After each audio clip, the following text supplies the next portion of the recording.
you know, is what it is. I'm just really curious about the gay incest, to be honest. Chill out with that.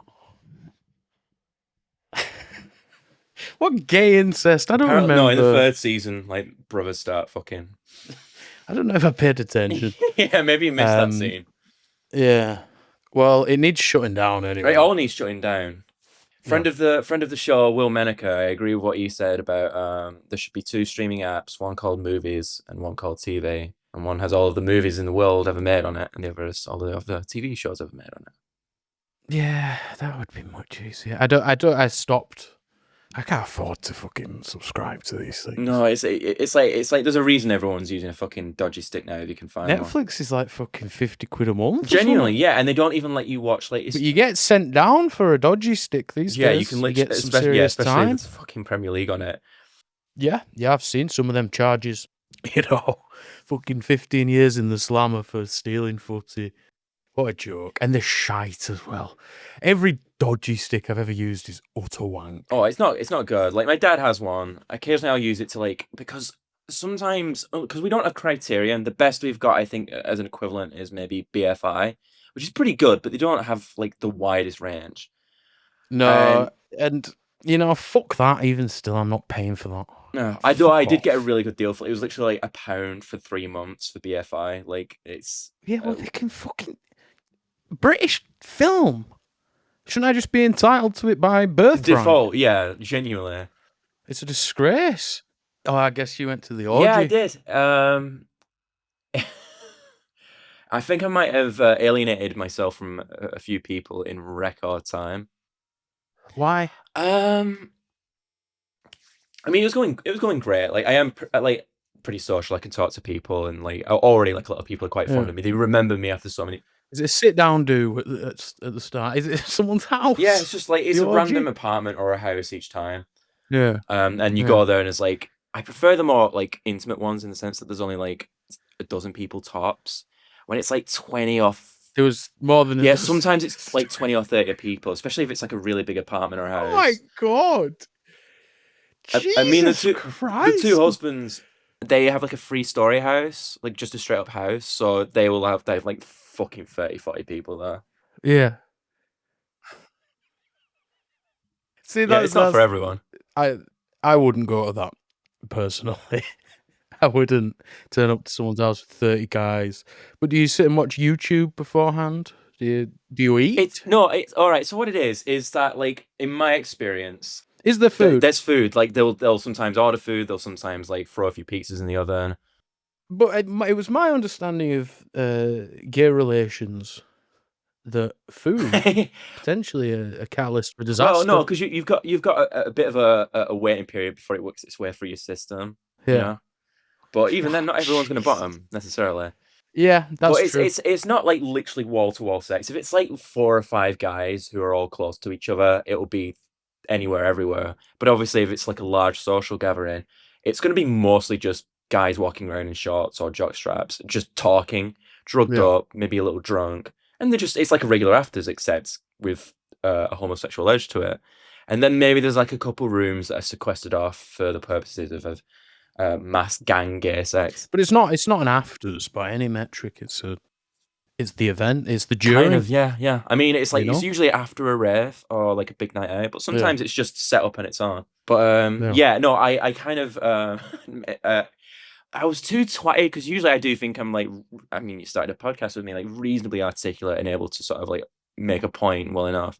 But when you're off your fucking gourd on GHB, you're already God knows how many pints in before you even came out, and then the MCAT, you kind of like lose fluency. Yeah. Well, I wouldn't really know, but I can assume. I don't know why.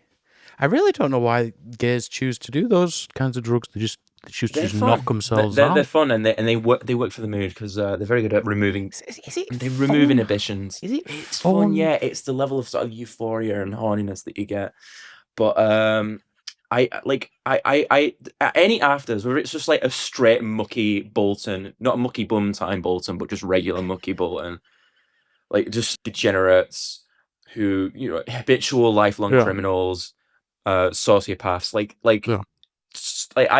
deliberately make a point of like, this is my little moment of escape. I'm not going to force politics into a conversation. I just want to chat shit. But every so often Yeah. it'll come up, and like it's come up often enough that like they'll like, all right, what do you think of this thing? Because it's like I'll be coked up and then I'll do a rant, and because they're like drunk, dumb fucking corkheads, you've got them in the palm of your hand. Like you start to feel like the power Adolf Hitler might have had. Like you could just say anything at that point, and they would completely turn to your side.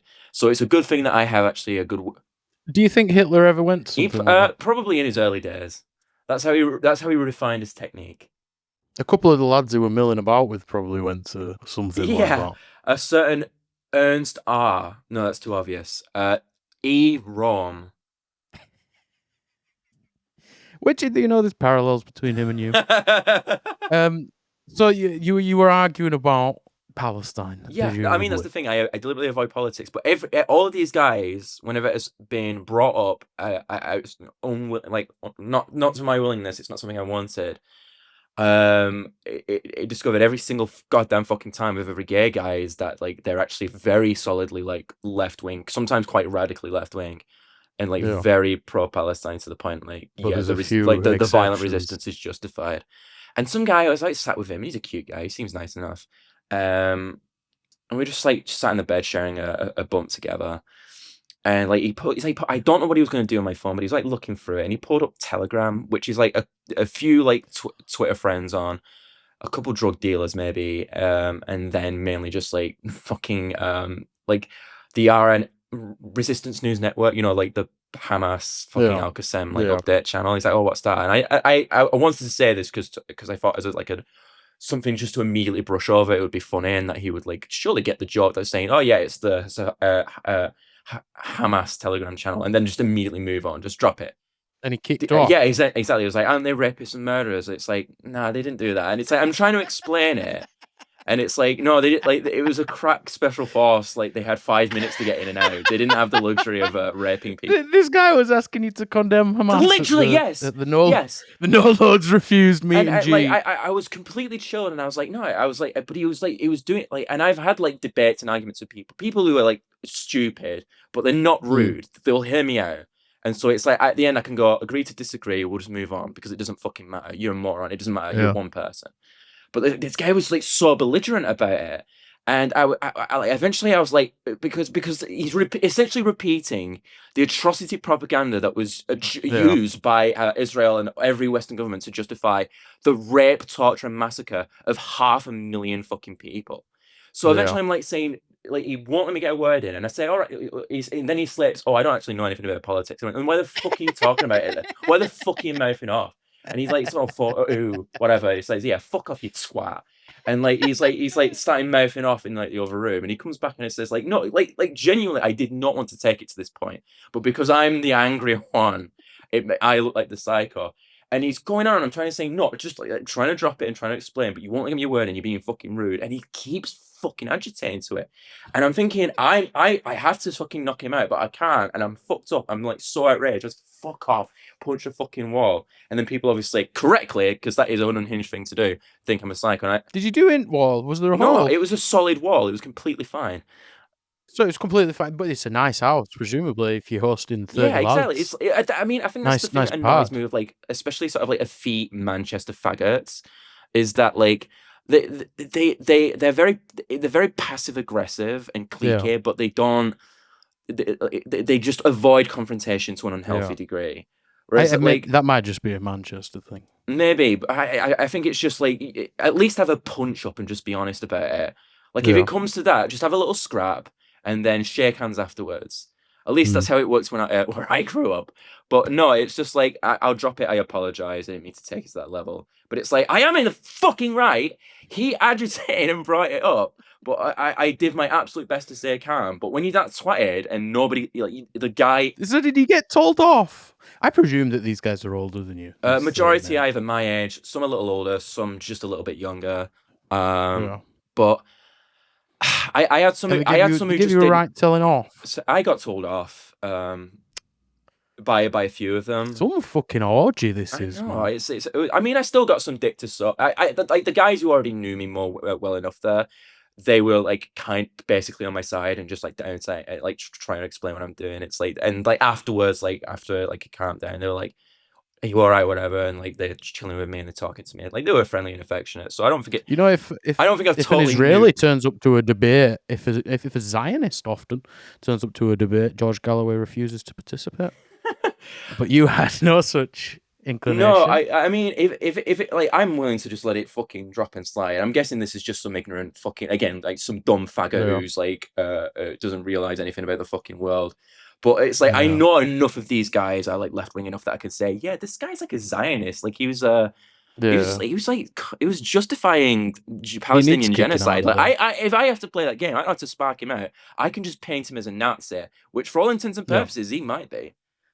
Yeah, as good as. Yeah, as good But as. I'm surprised he didn't start saying fucking Hamas would throw you off a roof. No, surprisingly, I didn't get that. Which you think would be the go-to. Yeah.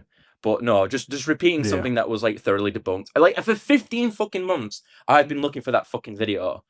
Like no, it doesn't exist. It's like, do you remember the suicide note that they were sharing? Like a couple months ago, maybe even the Israelis were sharing a very obviously fake suicide they can't note. hold a single fucking story together. I mean, like the genocide in Palestine is like, as the Palestinians want it to be, is incredibly well documented and shared. And the Israelis themselves have no qualms about sharing their own atrocities. I mean, they love to share it. I mean, you go on an Israeli Telegram channel. The things they write in there in response to those kinds of videos, they absolutely love it. You've never seen anyone like anything to that degree before. They are absolutely ecstatic about it, no matter what or age or the barbarity. Like of what again, they're it's a doing. population of what, 6-7 million Israeli Jews, and so a Telegram channel that has 150,000 of them does represent kind of a sizable amount of their population, especially when it's only one of, I presume, quite a few. And just like this blooded, terrified like child, like this 6-year-old girl I'm talking about. And you got the usual like emoji reacts, and then there's like a lot of hot dog ones at the end, and you can imagine what that must mean. It is the most pedophilic, rape obsessed, degenerate Nazi fucking society that's ever existed. It's like what if Nazi Germany was exclusively staffed by and filled with a million Oscar Dollwangers? It's like a country of fucking Alfred Fishes and what was it, Albert Fish, the werewolf of Wisteria, the child rapist and cannibal, or John Venables, or jerk. Fucking Jeffrey Dahmer. It's a serial killer society. Yeah. Look, we all like to take the piss, you know. We love a bit of banter. But I suppose it is an important distinction to make that it is the Israelis that are obsessed with this type of thing, and not specifically global Jewry. Because in part, the point that I'm making is Israeli society is more cooked than Nazi German society. Genuinely, like what would Nazi Germany look like if it had won and existed for another 70 years? I think there are very valid questions to be asked of global Jewry and the percentage of people who are Jewish worldwide who are vehement Zionists and support all of this. I think it is probably largely, from what I have seen, 60-70% at least.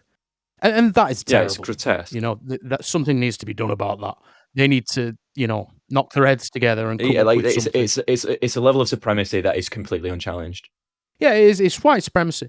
Specifically, Israeli society and Israelis are distinctly different, I think, even from like Western Jewish Zionists. I think everything that I read from them on the internet is just sexually violent, aggressive, hateful, racist, usually incredibly graphic. They send me pictures of dead kids all the time, you know, with some of the most horrendous messages I've ever read about anything. It's not even particularly abusive towards me. It's just gleeful that children are dying.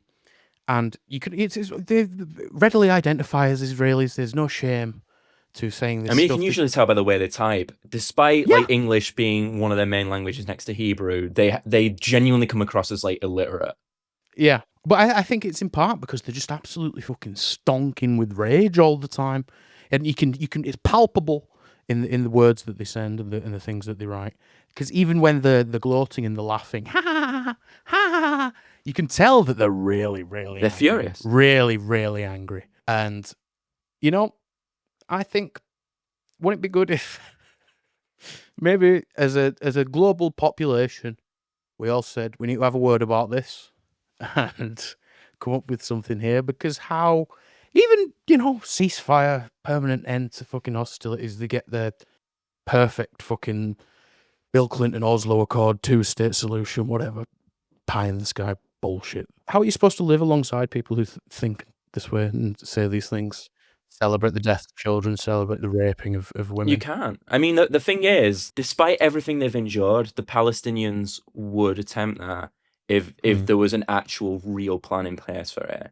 If Yeah. there was like any kind of if there was something really ironclad, well Yeah. drawn up, but the Israelis would never accept it. They just No. fundamentally can't. Like it's something they can never abandon. Like it's such a core part of their identity. It's pure fascist race hatred. And like there's nothing else sustaining their culture and their nation aside from it. If the Palestinians vanish tomorrow, if all of their regional enemies, the Lebanese, the Iranians, if they just disappeared, I would give it maybe a week before the different groups of Israelis start cannibalizing each other in the street. Like they hate each other. Like they all fucking hate each other.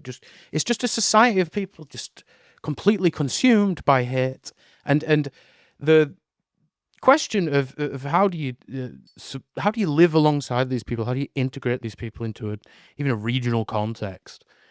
We're so a million miles away from being able to even discuss that politically, because we are presently just pouring fuel on the kindling repeatedly all the time, forever. We are agitating it. We are telling them to go further. We're saying what they're doing is absolutely fine. The actions of the Israeli government is self-defense, is warranted, and all of the comments made by Israeli ministers every day calling Palestinians vermin for extermination, that those are also warranted. So not only are we're a million miles away from being able to correctly scrutinize the things that they're saying and doing, we are wanting them to be more extreme in their rhetoric. We are wanting them to be more extreme in their campaign of death and decay and misery. And if you think anything other than this, you are a violent anti-Semite who hates Jews. There's been I'm just going to immediately drag the conversation into the fucking pit, the sewers. But it's been very funny watching again the sort of like Zionist response to Novaland, was it? Yeah, that won at the Oscars. Yeah, documentary, Palestinian joint Israeli documentary that got an Oscar, and that fat fucking tree addicted slug John Podhoretz.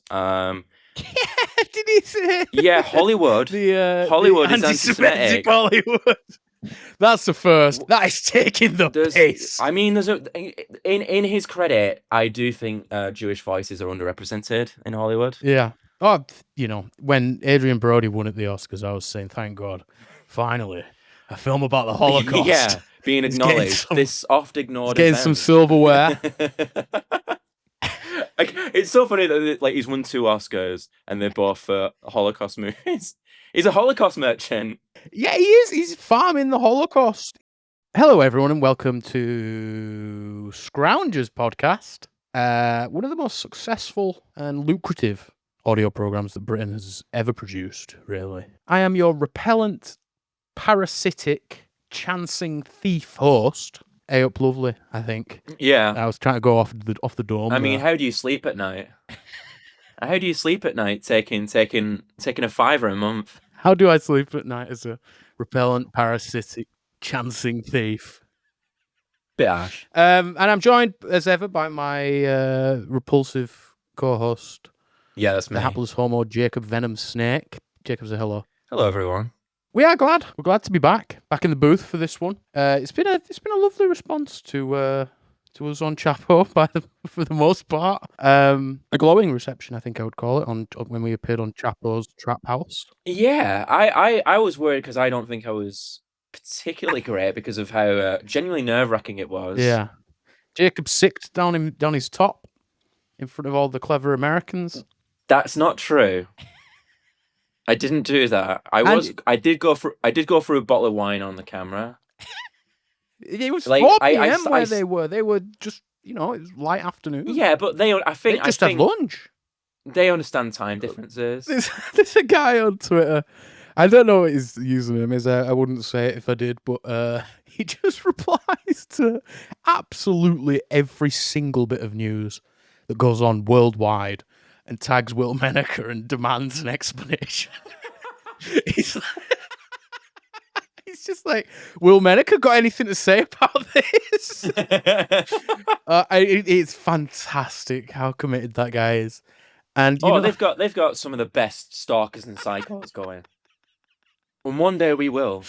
I just love the idea that you need to hold Will Menaker to account for all government developments. We're gonna try and kick this podcast into hyperdrive at some point, I would imagine. Yeah. Me and Jacob are gonna try and record twice a week. We've got some big things we want to do. We want to really get into Gaza. We want to get into euthanasia, assisted dying. Not get into euthanasia. I'm not getting euthanized. Yeah. We're not actually administering it. I imagine a psychiatrist will recommend it to me at some point. Yeah. Mandelson as well. I think we're planning an episode on Mandelson and much more. There's no limit. So stay tuned. This is a fans first podcast. I think I feel confident saying that we're going to have a very interesting list of guests coming. Yeah, me too. I feel confident about that. I feel real confident about that. Very confident. All the listeners, your family now. You're Jacob's father now, collectively. Yeah. Well, I was thinking more my sons and daughters. Well, you are the junior of that coalition, I think. Okay, then fair enough. Before we do get into the meat and potatoes of this episode, we do need to address, to be fair, perhaps a little bit of a faux pas by the hapless homo. When we appeared on Chapo's Trap House, he appears to have committed plagiarism. At 8 minutes to midnight on February 26th, Twitter user The Hayes Foley responded to an image uploaded by Radio Genoa of a white Englishman eating a unnecessarily large bacon sandwich. Captioned, "Many Muslims are angry about this photo and say it is Islamophobia." And the Twitter user at The Hayes Foley wrote, "I would guess something like 80 to 95% of white Americans believe Muslims revere pigs like Hindus do with cows," which is, I do believe, a sentiment echoed word for word by the hapless homo Jacob Venom Snake on Chapo's Trap House just this week, perhaps even, less than 24 hours later. Jacob, what do you have to say for yourself? Well, I think you scroll through Twitter and you witness moments of brilliant insight, and they sort of bleed into the back of your mind, your psyche, your subconscious. And without even consciously realizing you're doing it, maybe you just steal that. Maybe it just comes out and you think, oh, this is an original thought that I just had and not something I'm taking Well, I think it's disgusting. I think you did it. It was premeditated, I think, basically. I do not. No, I think you saw that on Twitter and you thought, I'll say that in front of the clever Americans and they'll think I'm so incisive and on the spot. And I think it's it's disgraced our show a little bit. I think that's potentially something I could have a conclusion, an observation that I could have come to myself. But I will concede that it's very likely that I read this. It's a viral tweet. It's got shitloads of engagement. Well, I would have seen it when it was like 20 fucking faves. Fuck off. It was all over the shop. It's mental. You clearly weren't awake when he fucking did it. You've seen that right before you've gone on and you've nicked it. When I came on this show, I didn't think we'd be doing struggle sessions with me. Like, is every episode now going to be sort of this humiliation ritual where I'm called out for being... This is the only ethical podcast. You need to be held to account when you commit an infraction. Listeners will also notice that Jacob's audio is better. It was better on Chapo, indeed. Jacob has stolen a laptop. A microphone. And a microphone. And just listen to that voice. Golden. Doesn't it sound absolutely beautiful? Gorgeous. Don't you love the sultry sound of my voice? Wow. I actually don't know how close to my microphone I'm supposed to get, but... Yeah, neither do I. I mean, we'll get listener feedback. If it sounds like I'm distant or echoing. I mean, I am in my conservatory, so... Yeah, I mean, I'm not interested in any fucking listener feedback. I get too much listener feedback, I think. I would like to begin today with a touch of lighter news. Times are tough, It's not often we get a real release, but boy, oh boy, have we got one. In the Times magazine, written by Starmer's creepy biographer Tom Baldwin, who coined the phrase, an ordinary bloke doing an extraordinary job. Angela Rayner finds herself the subject and she left us a little nibbling of joy. Angela Rayner briefly covers her face with her left hand and shakes her head in embarrassment. Then she laughs. The Deputy Prime Minister is talking about going round for a drink at Sir Keir Starmer's flat above Downing Street. It had all been good until he left her there alone, and he was only gone for a few minutes. I found a bottle of whiskey, she says, and yeah, I opened it. When he comes back, I'm going, Keir, this is such nice whiskey. The bottle, it turned out, was a treasured prime ministerial possession as the last thing one of his closest friends gave him before dying 4 years ago. Starmer had never intended for it to be drunk. I felt really bad when he told me, says Rayner. Oh yeah, because none of the people who work for him give a fuck about him. They forgot about his own birthday. I just Something like because fuck Keir Starmer, man. I'm so glad something. I assume this kind of personal slight happens to him constantly, all day, every day. He's just constantly disgraced. Yeah, the grey man won't mind. Yeah, they're in his house. Fuck it, I'll just open the whiskey. Like, people treat this guy with utter contempt, appropriately. But I'm glad that happened. I hope all possessions of all his dead friends drunk or otherwise destroyed. All three of them. I mean, when I read that, I felt like I was on cloud nine. I really did. I felt like I was fucking floating. And I hope there was like this real thing of like it was an actual sentimental object that had been destroyed in front of him. Like, it's bullshit to me. Like, if a beloved friend or a loved one gave me some prized quality alcohol and then died, I'd drink it in memory of them. I'd keep the bottle maybe, but I'd drink the fucker for special occasions. Starmer is a pisshead, but I assume that he just hits the Jamesons every night. Yeah, he was absolutely going to neck that one bad night. Yeah, I don't know. I feel like he's just got... Yeah, because I really think, like, it's just an open secret that we ignore that he is just, like, a raging alcoholic. Yeah, I mean, I would advise all listeners to try and look at some portraits of Keir Starmer. Indeed, there's one in The Guardian that is unedited. There's a bunch, but he has the reddest face. It's just like all the blood vessels are just burst. Proper pisshead face, proper alky face. And you can very much tell that he's sliced half the time because he's a massive fucking bag of shit. And he probably needs a bit of Dutch courage. It's humiliating. It's humiliating that this guy is that dog shit and he's an alcoholic. Like, he's not an interesting alcoholic by any means. He's probably just doing it like very privately. People leave the room, he just swigs something. It's like an art teacher who's brought in a flask. Sorry, are we talking about me or Keir still? Keir specifically, I would describe you as a much less functioning alcoholic, I think. I think I'd be like a good alcoholic prime minister. He's a bad alcoholic prime minister. Yeah. But yeah, no, he's like his face is all like swollen. His eyes are like very beady and small. Yeah. He clearly doesn't. I don't think have like the type of like natural, because he's clearly some kind of fucking psychopath. Yeah. But he doesn't have like the confidence sociopathy. Yeah. Like, it's just he still needs to get fucking bladdered to sort of to say I would anything. love to know if he smokes, to be honest. I saw a photo where he had what appeared to be a box of cigarettes in his hand, and I saw a photo Jenny Chapman posted in his house where there appeared to be some tobacco. Ooh. And his teeth are fucked. Oh, they're nasty. It would just be a strange thing to hide, I think, if he's a smoker, but fuck him. I hope he smoking lung cancer. Throat cancer. Yeah. Body cancer, really. There's no cock. Yeah. Did you ever see that? Okay, like, obviously, like, dyed his hair sort of greyish. I don't know. A little bit. Has he?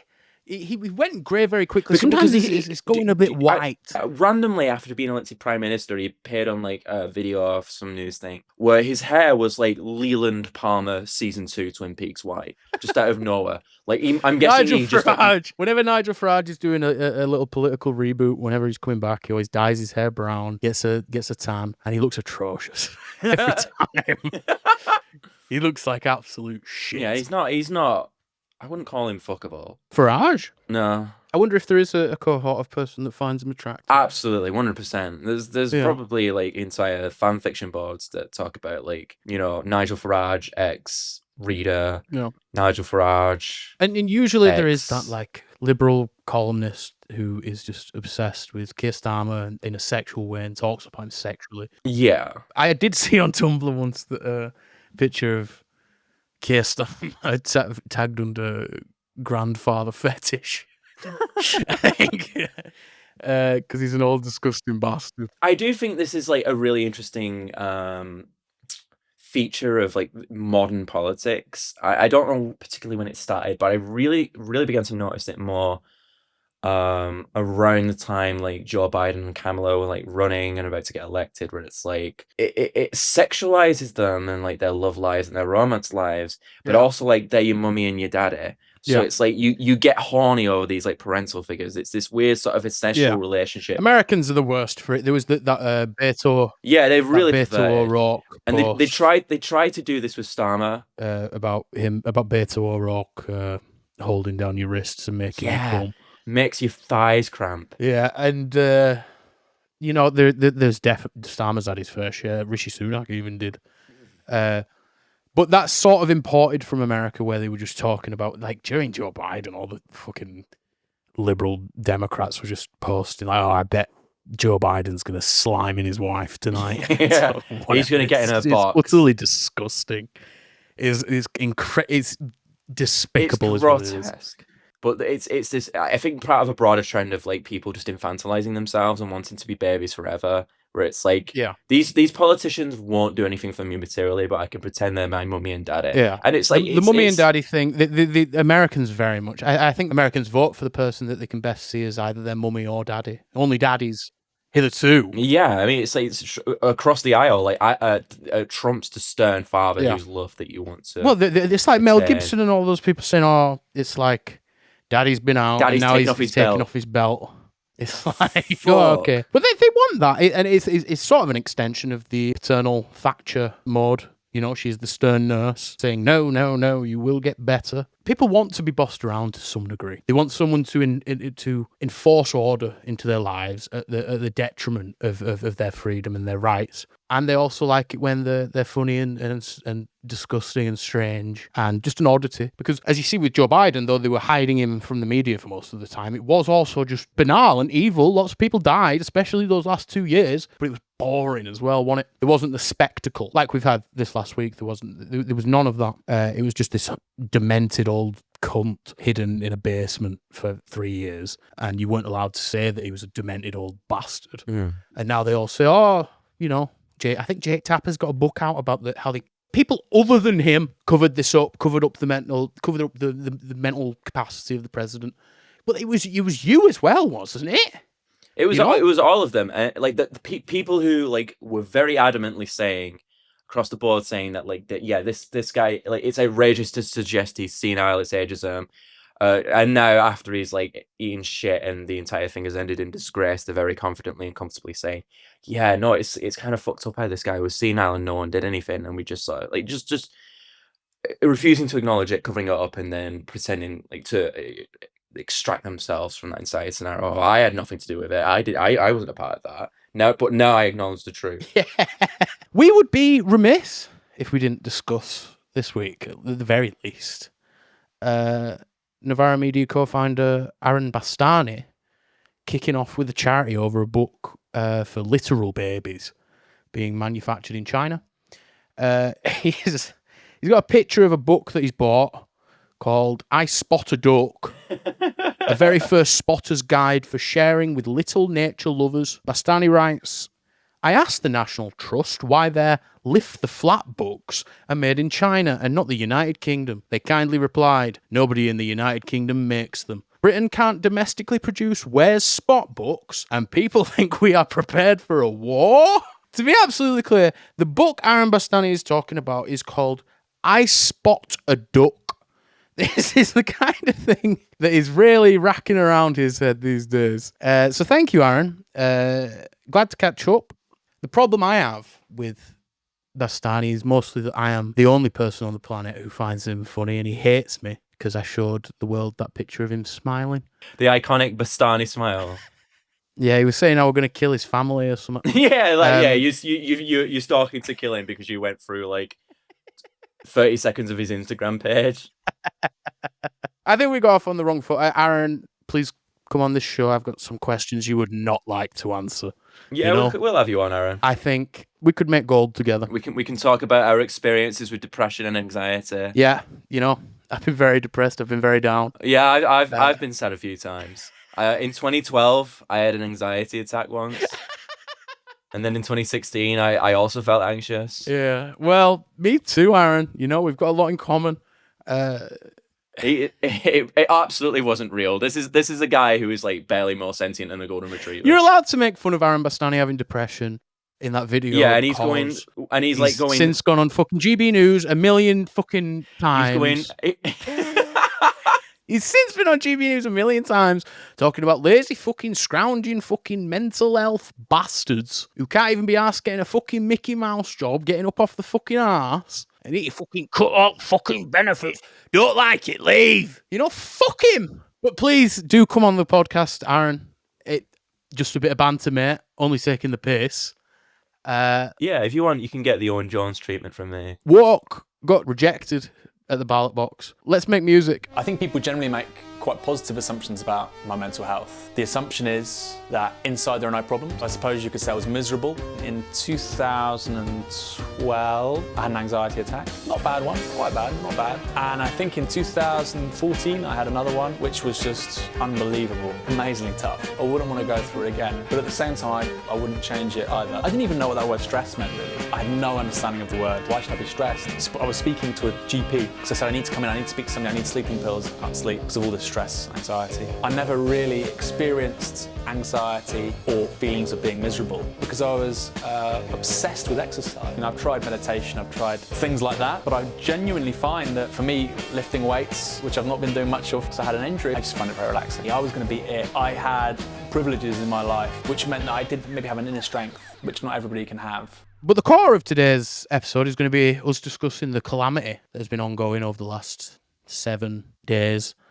We recorded Chapel kind of slap bang in the middle of this rolling disaster that has been ongoing for the better part of a week. Keir Starmer went to Washington and wanked off Trump and brought a letter from the daft dying king offering him a second state visit. First world leader to ever receive such a distinguished honour. I should say that I got all my news about this encounter from a new reporter I've discovered on Twitter based in Washington. Medal News Service's Josh Suckoff. Really great stuff. Best name I've seen in a long time. I mean, you've got that Israeli hostage. What was his name? Omer Wanker. Omer Wanker. It's unreal. They can't keep calling themselves things like this. Ram Fartman. Vile Shlomo. Ram Fartman, fucking Omer Wanker. Yeah. Meet my friend. What am I supposed to do? How am I supposed to take that seriously? How do you even get a name like that? No one's ever had a name like that. Yeah, meet my friend Bankman Horde Goldstein. His name is Ram Fartman. Just before Starmer went to the White House, I suppose, he delivered a little tight comedy routine about Peter Mandelson to all the American journalists and bureaucrats. He's having a big fat laugh about his disgraced paedophile ambassador, Peter Mandelson. He says, I can feel there's a real buzz around Washington right now. You can sense that there's a new leader in town that is a true one-off, a pioneer in business and in politics. Many people love him. Others love to hate him. But to us, he's just Peter. Yeah. Hey, Peter, our child-raping Epstein associate friend. He's fucking... I tell you what, that is fucking hilarious. He has like funny an official... that the British ambassador to the US is a disgraced paedophile who trafficked children with Jeffrey Epstein. I'm laughing. Why aren't you? I genuinely think he might be the British Bob. There's a picture of him, like an official portrait, or not official, like a very fancy-looking picture taken of him on a chair. It literally looks like he's just in the Black Lodge from Twin Peaks. Like there's the red curtain. There's the sinister lighting, the framing of his face. Like this is a man possessed by Killer Bob. Alistair Campbell posted a picture. I don't know where the fuck he was the other day. It might have been Burnley Football Club or some bullshit. And I don't know what it was, but it looked exactly like the Black Lodge. Which is, fitting for a guy like him. When Starmer arrived at the White House, it was all smiles. Mandy got to meet Trump as well. Mandy said Trump's a very significant president indeed. He was doing, it sounded like British MAGA, kind of, the way he was talking. It was very odd to hear it from Peter Mandelson. Peter Mandelson, obviously, historically, had been one of these Lib Dem, Trump's a Nazi type of guy. But prior to that, had been a dinner party associate of Donald Trump at Jeffrey Epstein's house. So, you know, they've had ups and downs in their relationship. Yes, any friendship goes. It's never completely smooth. Yeah. Starmer brought a tartan for Trump because his mummy is Scottish. Trump's mummy is Scottish. Trump is a true son of Scotland.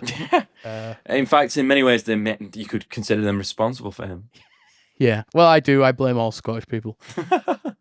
I think we mentioned before as well, Starmer's meeting with Trump. He had done a little charm offensive beforehand where he was increasing the defence budget in line with comments that Trump had made about European states not pulling their weight. And he's funding all that through permanent Nazi austerity again, you know.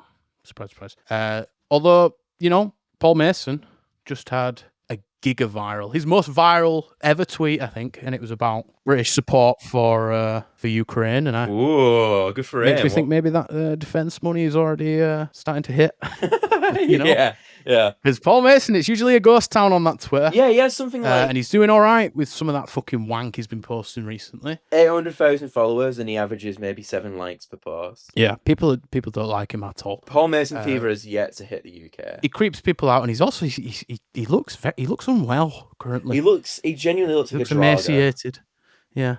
So if anyone knows, He's a horrible old pisshead spice addict. it's time for a welfare check. If you know Paul Mason, just call the police to his house, please. Didn't he get drunk and shit in a fountain? Yeah, Paul Mason, who got drunk and shat in a fountain to impress he junior shat in a delegates fountain. of the Labour Party. Well, he wasn't drunk. He was smoking spice. Yeah.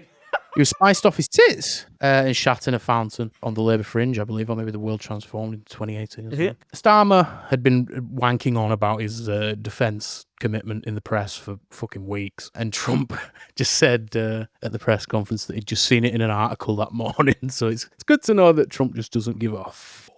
He doesn't give a single shit about any of this, and he's just debasing himself for absolutely nothing. In the Oval Office, Starmer was sat in front of a bust of Martin Luther King, and he was saying, "Oh, it's so good to see the bust of Winston Churchill back in its rightful place." This man is despicable. I mean, I'm not surprised that he likes a fucking pissed up, demented, bloodthirsty sex pest. Yeah, those are his best mates.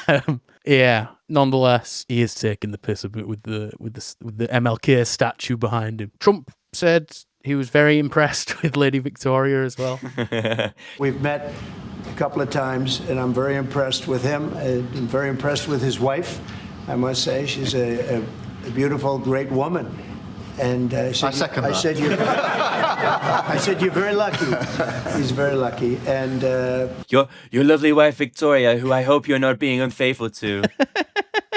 But there was an undercurrent of disdain to all of the encounter. You know, Trump was saying at one point, "Oh, so you're gonna defeat Russia by yourself, are you?" It's not a million miles off how Zelensky was treated the day after. But Keir is, you know, he is like a golden retriever. He's getting his anal glands relieved. He's not barking back. He's mostly ashamed. No, he has no balls. Yeah, he's and just I think cowering. it's interesting. I think it's interesting to see like what kind of attitude Trump respects coming from who. So like obviously he has like sneering contempt for Trudeau. And Trudeau was like punching back for a little bit, but just like rolls over eventually. He gives up. He doesn't have the balls to really commit. Whereas like Claudia Sheinbaum, President of Mexico, like has in a meanness, in a fully complimentary sense of viciousness to her. Like she will fight back.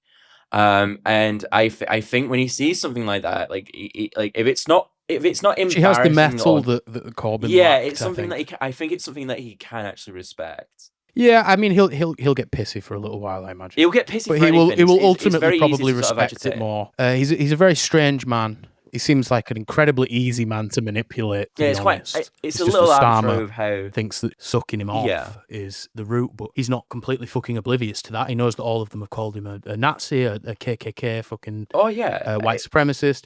He remembers that, and now he can see them on their knees and begging, and he loves it. Will remember that. He'll probably reference it at some point when they annoy him. I can't wait for the day that he turns on fucking Starmer. Oh, it's gonna be great because I can tell that he hates him. And you know, I saw the fucking liberal journalists on Twitter saying, "Never expected this that Trump would actually like Starmer." And you can tell that he doesn't like him. No. He treats him with utter contempt because he knows that he's a dog.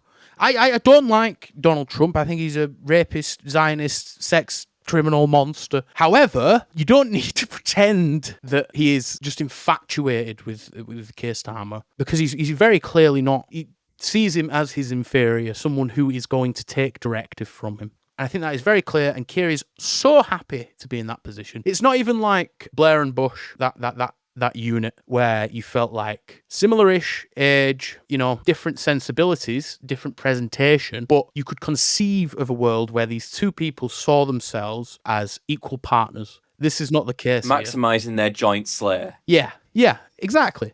Keir is just reheating nachos. He's reheating Blair's nachos, I do suppose. And Starmer was there calling Trump a historic peacemaker. Oh, thank you, Mr. President. Thank you, Mr. President. You know, it is utterly pathetic. JD Vance had a little pop at him as well, saying, "Oh, you're locking people up over Facebook or whatever," and Keir just very toothlessly clapped back. You know, "I'm very proud of free speech in Britain." Wouldn't surprise me if Keir, if he lightens up on some of that stuff. If there was another race riot, I certainly don't think that he would be locking people up for that stuff. Again, the background to a lot of this is that people got locked up over the race riots in the summer for trying to burn down fucking migrant housing or Holiday Inns full of refugees, yeah, or just full on race rioting, just pulling dragging people black out of people, cars, dragging people out their cars, and racially analysing them, and they get locked up for 9 months or whatever, and all the conservatives in this country act like Starmer has sent them to death. Yeah. I imagine that Starmer will do some vague, approximate notions towards free speech or whatever, just to appease Trump. Again, Starmer, I think, had hedged their bets on Harris winning when they sent over a delegation to advise them, but they clearly had a plan B, which they have now reached. And their plan B is full Trump vassal state. Trump decides the foreign and domestic policy of this country now. They're already... The fucking Yvette Cooper is talking about setting up a British Doge, a Department of Government Efficiency. Just Do they actually believe that? This is just a little MAGA satellite, and that is how he will govern forever now, especially since he's trying to court the reform voters in this country, the right-wing conservatives. So, you know, I wouldn't be surprised if you got a lot more racists as well, to be honest. Yeah, I mean, after we've like economically castrated ourselves, we have less gross domestic product than Mississippi. Like, if we were added to the fucking United States as an official 51st state, we would be the poorest in the fucking union.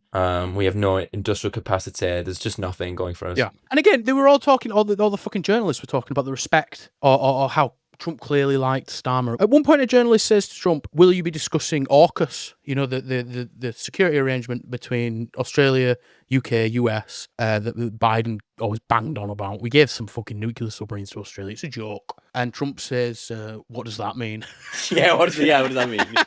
He didn't even like, this is what they say is respect. He doesn't give a fuck. He doesn't care. He doesn't care. Of course he wouldn't care. We're a small country with a small country mentality, and we can't get over it. And every single fucking front page, Daily Mail, what an unlikely bromance. The Independent, Charmer Starmer pulls off diplomatic win in the White House. Keir's trump card, says the Mirror. Times, will end war and strike deal with UK, says Trump. The Sun, special delivery. And there was one on Reddit I seen on UK politics, which is it's a subreddit. I don't use Reddit, but sometimes I look at UK politics because it's interesting, because all of the people on UK politics are the stupidest cunts I've ever seen on the internet. Genuinely, They're just like centrist dad absolutely wankers. fucking clueless. One of the top posts on UK politics says, "Keir Starmer, new leader of the free world." Obviously, Trump is at serious risk of losing this title in the majority of people's minds. Given the apparent reapproachment with Russia, this has got me wondering. You know, what are you talking about, you fucking moron? Like, this, he's so historically unpopular. Yeah, nobody likes him. And I get that he is playing to an international audience. That is the thing. He's constantly playing to an international liberal audience. Kind of like Tony Blair under Clinton went to Washington and all the local press went mad for him. Nonetheless, everybody thinks he's a cunt. Everybody hates him. This country, no person who is the executive of this country, no person who is the head of government of this country is anything in the free world, certainly not a leader. It's a pathetic little irrelevant island of torture and death. It's like saying Cambodia, the powerhouse of Asia. It's just it doesn't exist. We don't have that pull. We don't have that economic influence. We don't have that relevance. And all his little fucking minions in the fucking press. Beth Rigby, number 10, thought Starmer's way to win back collapsing public support was domestic delivery. Instead, it's been the arrival of Trump in the White House, the leadership vacuum it's created, and the Prime Minister's response, which has given Starmer personal stature and his premiership new purpose and momentum. Like Nick Tyrone, Starmer has done amazingly well with Trump, far from easy to do. Impressed. Piers Morgan, hard to think of how the Prime Minister's trip to the White House could have gone any better. Full love bomb from President Trump, including very positive words regarding UK-US trade deal, and very smart to play the second state visit card. Keir Starmer has had his best week in office yet. That's from the media side. On the Tory side, which is their ostensive fucking opposition, even though they're going to get blasted into the fucking moon at the next election, just like the Labour Party. Yeah. James Cleverly says, Starmer has done the right thing today. We need to go further and bring countries with us, but he has to put the UK into a genuine position of leadership in support of Ukraine. I'll criticise when he gets things wrong, but today he's done the right thing. And this sort of harkens back to, I do believe we spoke about it before on the show, since at the very least, Rishi Sunak was Prime Minister and Keir Starmer was leader of the opposition, there has been an explicit, not an implicit, an explicit, there has been an explicit agreement between the two governing parties of the United Kingdom to have absolutely no difference on foreign policy. That is fucking insane. And they don't deny it, they advertise it. They say it like it's a good thing. It's absolutely fucking maddening. There is not even any room for any difference of opinion. It's unanimity. No, there isn't. Yeah. There isn't even the pretense. There isn't even like an acceptable little avenue, like a busy box for people who have a difference of opinion on foreign policy. This is the consensus, and if you disagree with it, we will put you in jail. Yeah, that is what it is. And, you know, presumably Keir Starmer will lighten up on sending racist Facebook commenters to prison, but he will only exacerbate how many left-wing people or people who are vaguely sentimental towards Hamas, how many of those people he will be sending to prison, because it'll be fucking boatloads. I mean, even going back to the riots, there's this page here from a book about him, and he's like, second, Starmer had to decide whether the main offence related to the riots, stealing from commercial premises, should be charged as theft or burglary. Theft had a maximum sentence of 7 years, while burglary carried 10. He advised that burglary offences should be slapped onto other public order charges as to increase the likely jail time. CPS guidance stated that even those who could not be proven to have taken part in the public disorder should also be charged with burglary rather than theft, to reflect unwarranted invasion of another property and the serious context of the offence. This ratcheting up of the severity level issued in a series of tragicomic accidents that were picked up by the national papers. A 22-year-old Portuguese man who had not participated in the riots was walking past a ransacked ice cream shop when he decided on a whim to help himself to a scoop of coffee gelato. He took one leg, didn't like the flavour, and abandoned it on the street outside. He was jailed for 16 months and set to be deported back to Portugal, where he had not lived since he was a child. Another man received, in his early 20s, received a 2-year prison sentence for wandering into an unlocked quality safe shop and stealing a small quantity of skincare oil. Ken MacDonald describes such rulings as a collective loss of proportion, lacking humanity or justice. That's our Prime Minister. Of course. I think this when Keir Starmer was Director of Public Prosecutions, there was the largest mass arrests in the history of Britain. He opened 24-hour courts to run through the night to prosecute people for the London riots, primarily black people, massively disproportionate sentences. Draconian. And he was criticised around the fucking clock for it. He put so many fucking black people in prison, it is absolutely absurd. Black people and homeless people. And he did this in large part because, he did this in collaboration with the Cameron government, and their wider plan was just to get black people and homeless people off the streets ahead of the 2012 Olympics. Starmer is clearly just going to fucking dip into his old bag of tricks at some point and start locking up people that he sees as an eyesore to Starmer's Britain. And maybe aesthetically it might look different. There are a lot of homeless people on the streets. You see homeless people just literally catatonic on the streets because there's nothing else, and they're everywhere. And presumably he's just going to start herding all of those people up and turning them into, bags, shoes. It's despicable. The Starmer Project by Oliver Eagleton, I think, is the book. The 2011 riots and his response to them are an absolute moral disgrace. It's an atrocity. They were described as conveyor belt kangaroo courts. If I recall correctly, he got a young 18-year-old man sent to prison for 2.5 years for posting Knots riots, who's on it, on Facebook. He got one lad deported for stealing a scoop of ice cream and sent to prison for many years before that. During the riots, the first sentences handed down for attacking police officers, throwing bricks at police and smashing up fucking cars was 2 months, I think. In the 2011 London riots, when those were ongoing, a repeat offender, lifelong alcoholic, had got released from prison that night, I think, and went to an Alcoholics Anonymous meeting. And on the way back from it, he saw a shop that had been looted and picked up a box of donuts off the floor. 16 months in prison. Thank you, Keir Starmer. This man is a psychopath. And I assume at some point during this, he is going to lean into that lock everyone up mode. And I think during the London riots, he was locking up people as young as fucking 10, 13. He was locking up children. He was sending children to prison for stealing ice cream for years. He's a psychopath.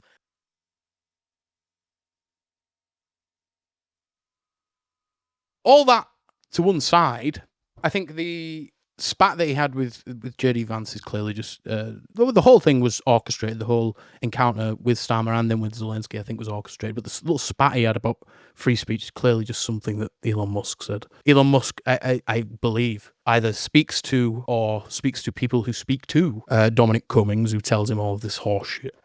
Dominic Cummings, who is absolutely off his fucking tits. And I assumed that went to JD Vance, and he just thought he'd have a little pop, kind of put him in his place about it, and Keir just sat down like the dog that he is. The day after Starmer was in Washington, Mr.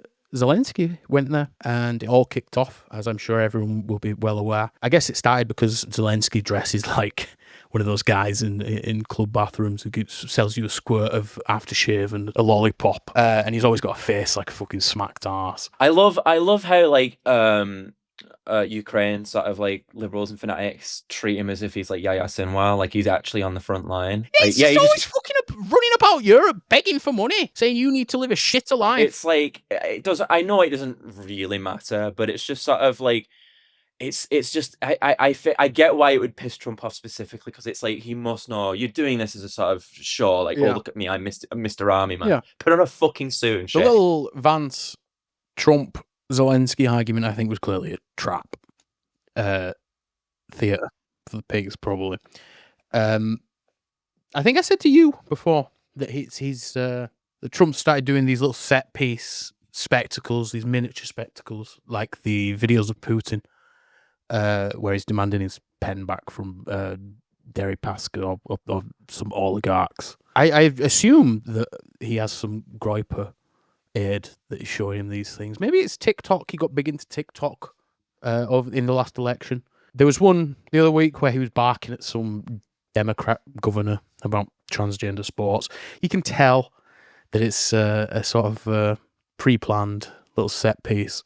And I assume, there's some like Nick Fuentes type, some analog who's showing him these Putin owns oligarch like a mouse on TikTok or YouTube or whatever. And it's a new kind of political communication, I guess, in the West. I mean, the guy was on WWE. Like, I think he's going to lean more into sort of like scripted spectacle type shit for a genuinely submental political base that will be swayed and entertained by that. And so far, I imagine it is working. A non-trivial amount of people will be swayed by that, I think. And the Democrats will never, ever, ever, ever, ever, ever, ever, ever, ever. No, they can't. There's something about them psychologically where it's like they don't know how to even play politics anymore. They just can't adapt. They can't evolve. Maybe they probably do just want to lose. Oh, they're definitely paid to lose. It's like it's all always the email funding. They make a lot of money when Trump is in power. But Zelensky got booted out of the Oval Office. And apparently Starmer called him and said, get your ass back in there and apologise. But he said no. Straight afterwards, Deborah Meaden of Dragon's Den, queen of recyclability. That can't be right. Sustainability, the queen of sustainability from Dragon's Den, Deborah Meaden. She said, could Trump be jealous of the admiration Zelensky draws? That was a shocking interaction and looked like intentional bullying to me. And Alistair Campbell was trying to start a hit viral hashtag Vile Vance, which I think will probably finish off JD Vance. I've just got this news update. Oh my, yeah, JD Vance has hanged himself. Well, cheers, Alistair. Have a beer tonight, special occasion. Yeah, just a few beers. Come on. Couple just tipples. a tipple. What? Yeah, just a tipple. Paul Mason said UK anti-air missiles will be defending Kiev tonight. Corbyn wants to stop the supply and disarm our country in the face of aggression. The people of Islington North deserve an MP who puts working class people first. An MP...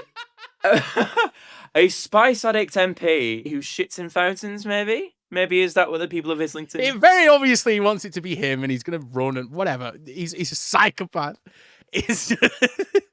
I remember when Corbyn wouldn't condemn the Houthis in the Red Sea attacking the ships, and Paul Mason called them working class seafarers. Oh my God, he loves to trot this shit out. What audience is he playing to? Because there isn't any... Well, Paul Mason is about as verified as you're going to get as an MI6 agent. Oh, yeah. The most verified you can get is Rory Stewart. But Paul Mason, at the very least, wants to be an MI6 agent. He'd love to be a friends spy. with a lot of MI6 agents. He has a handler, Andy Price, I think is his name. He's a wrangler. And as I believe we have explored before, he is best buddies with the former head of MI6, Richard Dearlove, I think is his name. Clearly, they think he's a smart guy, but he does have baggage, so he can't be on the full fucking payroll. They can't be that stupid, surely. He's just being fucked about, I imagine. I mean, if I was in MI5/MI6, I would just keep him around for shits and giggles. Like pay him a packet. Yeah, he's a very passively amusing guy. Yeah, you would just keep him around as just like fraud. You wouldn't tell him the truth. You would give him something to say, something to do, and you other lads can watch this drunken old fucking moron embarrass and debase himself in whatever pissed up video he posts next, calling for the condemnation of an independent MP, Jeremy Corbyn. He wants that so bad. He obviously would never fucking win that seat. Paul Mason has tried to be the parliamentary candidate for 4 seats now. He briefly pretended to be Welsh for mid-south Pembrokeshire or something. He pretended to be a Yorkshireman briefly. If you want to get blocked by him as fast as possible, just bring up his failed candidacy attempts. Yeah, that's the one that actually bothers him. Yeah, it really does piss him off. I mean, if Paul Mason did manage to get a seat, he would probably be fucking foreign secretary right now, but I think he is cursed to never, ever, ever get a seat because he is just repulsive, unless they give him one of the real easy ones. But even, they gave that to Luke Akehurst and he's fucking gone soon because reform in those constituencies are absolutely decimating Labour. Are you telling me voters don't like Luke the Nuke Akehurst? No, I don't believe they do. I think they don't find his sole obsession with Israel attractive, his disgusting, bloated red face. Here's an interesting one. Luke Akehurst used to be, before he became an MP, he used to be the head of an organisation, I believe, called We Believe in Israel, right? His successor as head of that organisation, a British lobbying group, is a former agent of the Mossad who infiltrated the Ayatollah's circle. Yeah. And I believe at one point was intending to kill him. I don't know. This is not a secret. She openly admits as much, and it's reported as much in the British press and in the Zionist press as well, as a good thing. Why is an quote-unquote former agent of the Mossad allowed to be the head of a British lobbying group? Would we allow this from any other fucking country? I really don't think so. It's weird how this one particular group of people basically seem to have an incredibly outsized influence on the politics of this country, both domestic and foreign. Yeah, that is strange. I'm sure there's no untoward business involved. It's like some kind of government that's seemingly occupied by Zionists. Yeah.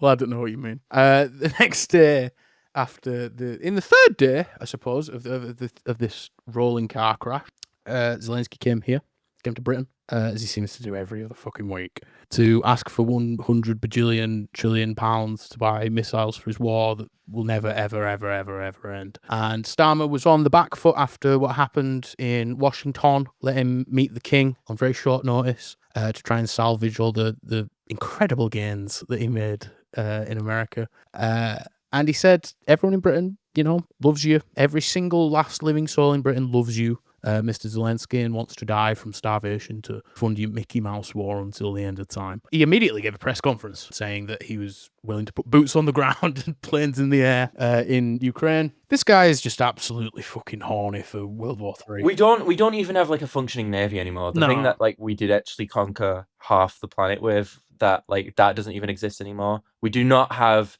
any real industrial capacity to even create a like semi-viable military. No, it's absolute fucking nonsense is what it is. But I guess he is wagering that being the most extreme world leader on Ukraine to back them to the absolute hilt is got to be better than his current polling position, I guess. And, he might be right. It saved Boris Johnson's hide. But tonight even, Donald Trump responded to something that Zelensky said with Starmer. Zelensky said that the end of the war with Russia is very, very far away. And Trump said, this is the worst statement that could have possibly been made by Zelensky, and America will not put up with it for much longer.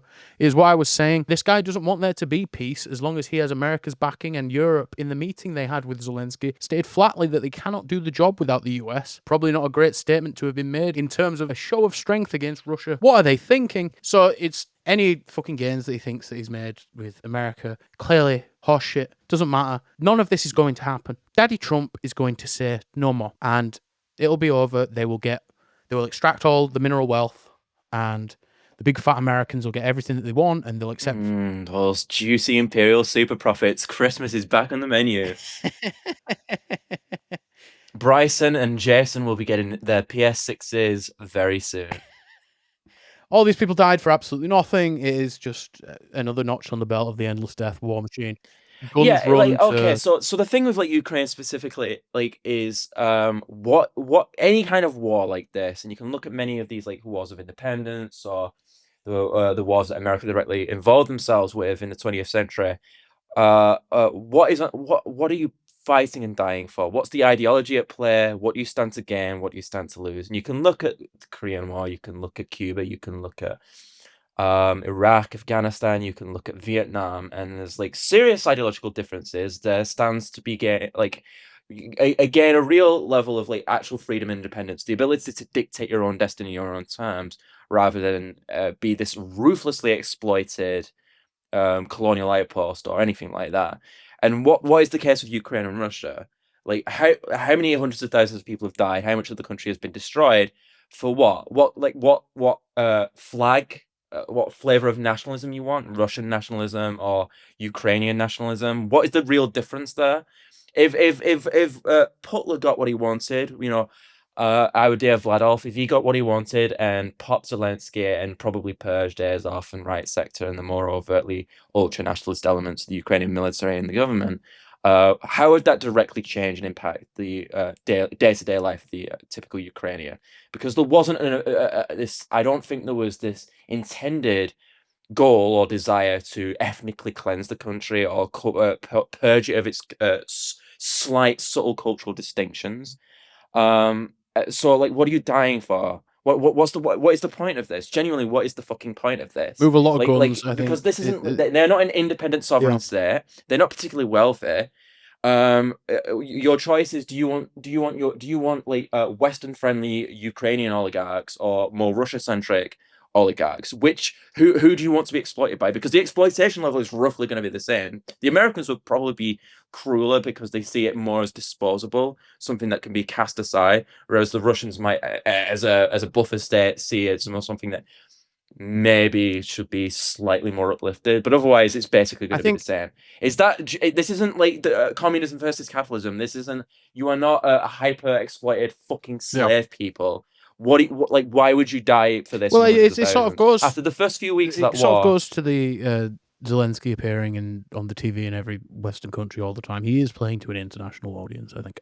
I think regardless of what you think about Trump, Vance, they are correct insofar as if Zelensky did call elections, he would lose. He is certainly not as popular within Ukraine as he is with the Western European liberals.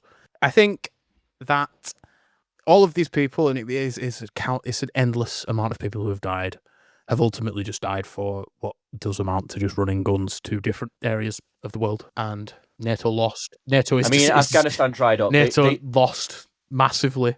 I imagine that will have wide sweeping ramifications. Yeah. The other purpose of this fight. Just take the whole fucking lot in a couple of years. Why? Like he's invested this much in it. Why would he stop? Yeah.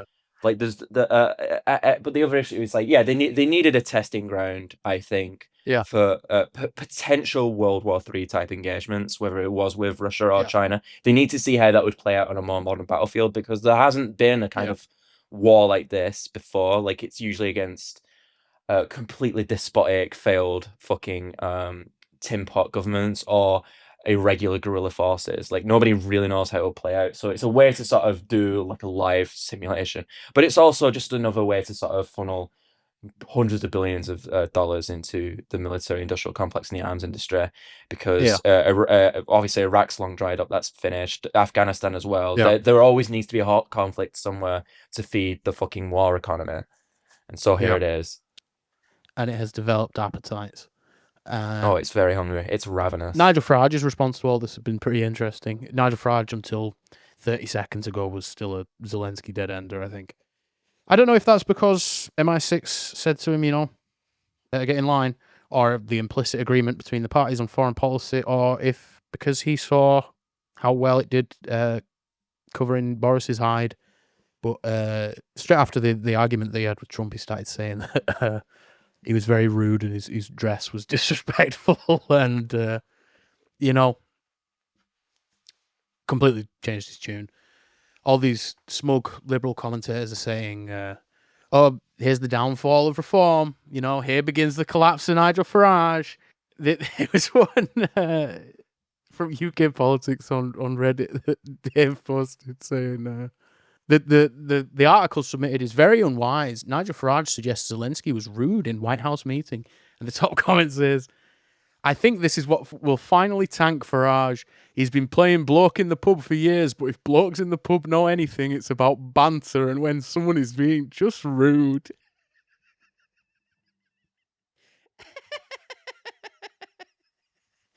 These people are absolutely fucking clueless.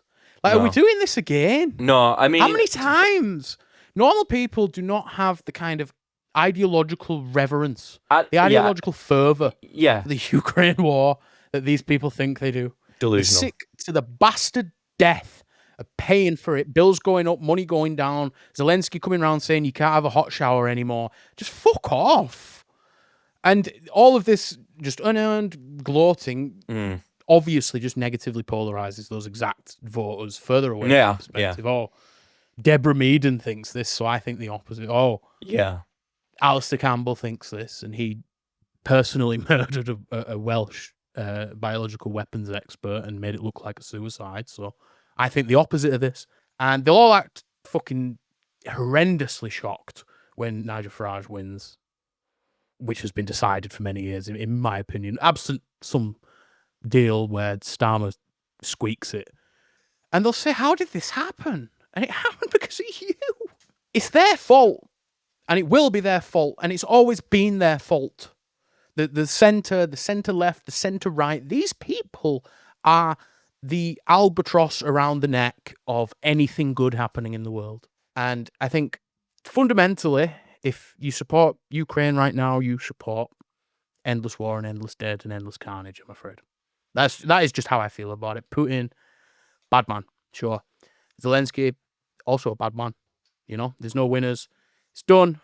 US will extract all the mineral wealth. They will drink up the Ukrainian milkshake. Zelensky will be either killed or he'll go live in London, fucking Israel, or wherever. Ukraine will never join NATO. Ukraine will never join the EU. They'll accept worse terms than the ones sabotaged by Boris Johnson 2 years ago. All of this is mindless. Mindless slaughter for nothing. And I think it's, if you are one of these people like the disgraced Dragon's Den star Deborah Meaden, who is just agitating for this to continue until the end of time, until a country that can't win this war is just decimated, in population. They're conscripting people in their fucking like 40s. Yeah, I'm know, sure we've all if- seen the conscription videos of just people desperately trying to flee and escape because they're throwing them into a meat grinder. It is the modern equivalent of like World War One trench warfare, where it is just suicidal. It's horrifying. It's absolutely horrifying. And it's not going to happen, but Keir Starmer just constantly saying that he's going to do it here. Like, it's repulsive to me. And it being revered as this sort of respectable, like, I don't know, this antithesis to Trump almost, this person who's willing to defend to the death. This Churchillian sort of, we will storm the beaches, keep calm and carry on. Fuck off. Nobody wants this. Nobody, and it's just this clique, this gang of journalists who are just think that everybody cares about this. Nobody gives a shit. No, they did. You know- They did.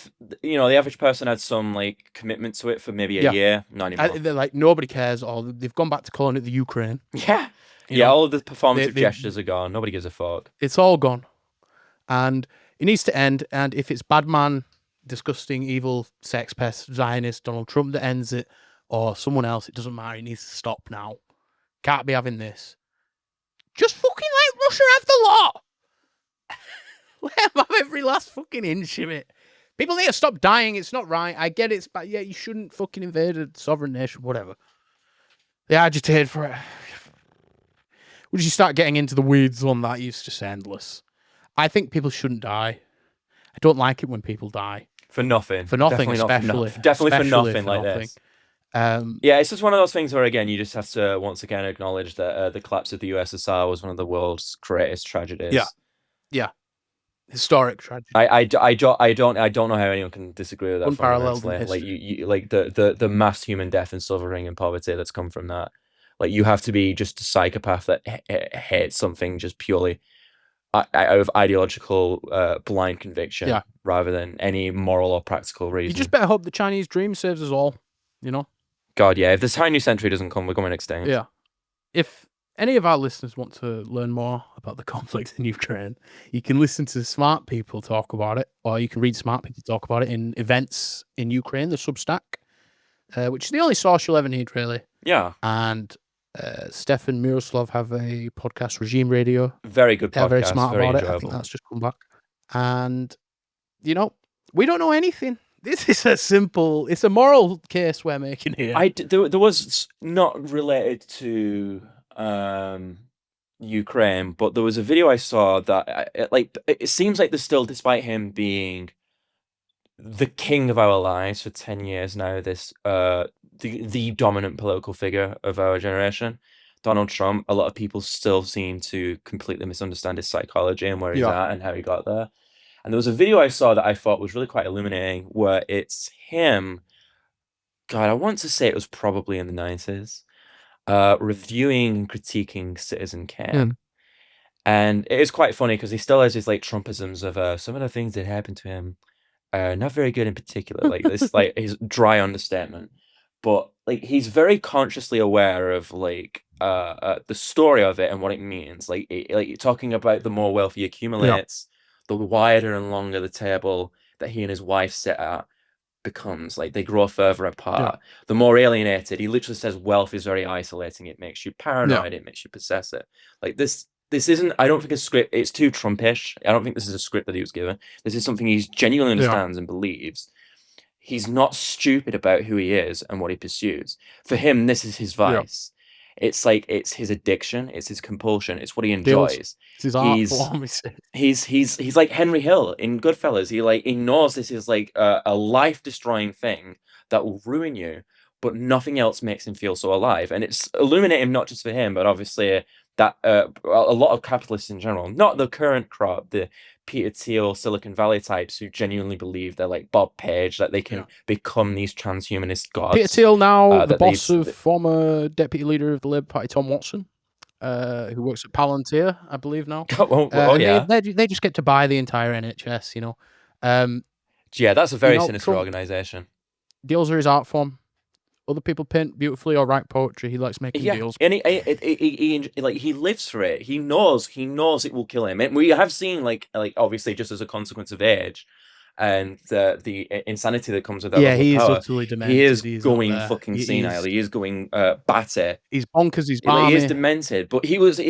I'm sure he was aware in the 80s and 90s that it was going to. It was going to end like Citizen Kane. And at the end, the interviewer asks a very stupid question. What advice would you give him if you were in his place or whatever? And he just wryly says, "Get a new wife." And he's like, people, and like again, like I swear to God, Americans really do struggle to understand Yeah. sarcasm. He's being facetious. He knows there is nothing else you can do in that situation. It will kill you. So all you can do is once you've alienated this love in your life, just replace her with someone else. It doesn't matter. He's taking the piss. I think it speaks volumes that the Labour Trump method is to just schmooze him, to just suck his ass, because clearly that has been advised by Peter Mandelson.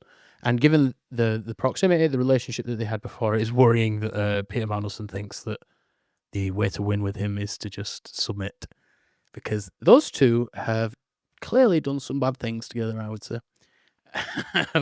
Oh yeah, they've probably at it. All right, less of that. That's the long and the short of it today for Scroungers Podcast episode 3. I am Eyup Lovely from the internet, and you've been listening to Scroungers, joined by co-host Jacob Venom Snake, the hapless homo. I'm Jacob, Venom Snake. Goodbye. What I want you to understand is the revolution you dream about has happened once before.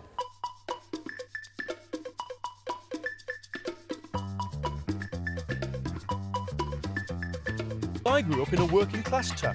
Young people we thought were self-obsessed. You know, their brains trapped between two white earbuds. But you can't de-network people's brains. The revolution of the self. They are young, they are poor, they are angry, they're fighting back. They live in the modern equivalent of the garret, they're fighting back, and they too write appalling poetry. These are Jacobins with a laptop and a smartphone. And we, the journalists in the newsroom, we're going, what kind of revolution is this? And the anarchists, their eyes are lit up. Hey! Okay, so Zionist media! We don't want you here. But don't you want me to tell your story to the world? No, it's too late for that. And in journalism, that is known as a heart of darkness moment. But I've still got to go on camera. And in one ear, I've got the anarchists, and in the other ear, I've got people close to the German government, and they are panicking. Paul, this is urgent. Can the Greek government hold? Because honestly, Paul, if they can't, then the euro is gone to hell. So I turned to the camera, and I said, we're not going to play your game of demands. What are you doing up there? I don't have time for you, man. There's 3,000 people on the bridge right now. What are your demands? There is no Batman, dude. The superhero who's gonna save us is us. I've seen a car crash, a global car crash. You're in it. Piss of piss. Piece of piss.